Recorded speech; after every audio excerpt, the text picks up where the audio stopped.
What's up, guys? And today we're going to talk about episode 1 of season 2 of Star Trek Short Treks entitled Q&A. Q&A was written by Michael Chabon.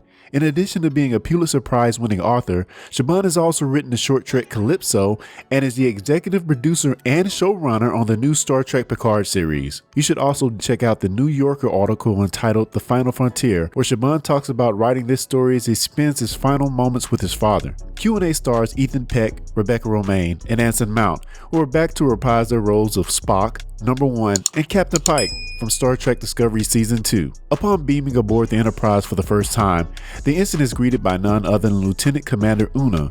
As the Lieutenant Commander escorts the ensign to the bridge, she begins to elicit questions from the ensign, as she expects an ensign to barrage every crewman with questions until they become a point of annoyance, a notion she may soon regret. Spock begins to let the questions fly, only to discover the two are now trapped in a broken turbolift. Well, what do we learn? The Lieutenant Commander is always to be addressed as Number 1. Captain Pike values the opinion of his crew, believes resorting to the use of force is an admission of failure, and he's utterly unsentimental with everything except horses. They think of everything, don't they? The ship runs on OS 3611-4, as we learned that 3611-5 lacks elegance. Number 1 has created the ship's food replicator matrix based on a Goopson-Katzmann hybrid, the Una Matrix, and for one's sake, you should not question the ethics or morality of the Prime Directive. Meanwhile, a very Scotty-sounding engineer lets the two know they're doing everything they can, and that help is on the way.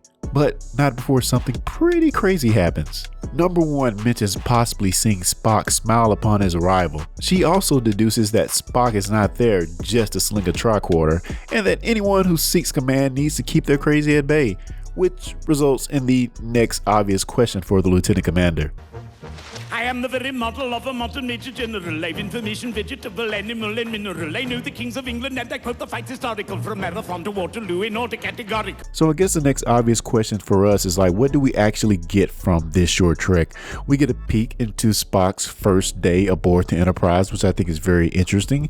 We get to see him form this bond with Number 1, and we get a peek into what an officer, especially a command officer, might have to do to hold that stature in public amongst the masses. You have to kind of keep it at bay and keep it behind closed doors, which, I guess that's a sentiment we all can follow in our daily lives.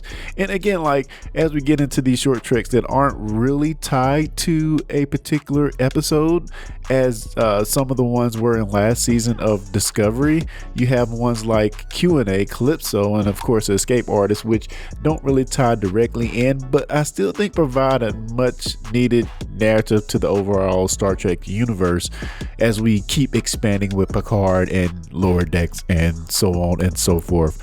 So I do think these stories are valuable. They give us a different peek into these characters, and I thought it was a fun little jaunt. So guys, if you want to hear the rest of the team also talk about this episode, you can definitely subscribe to our podcast by going to iTunes and searching for Discussing Trek. But yeah, this was a fun one, I think. So guys, what did you think of this short trek? Please leave questions or comments below, and be sure to like and subscribe. And until next time, guys, live long and prosper.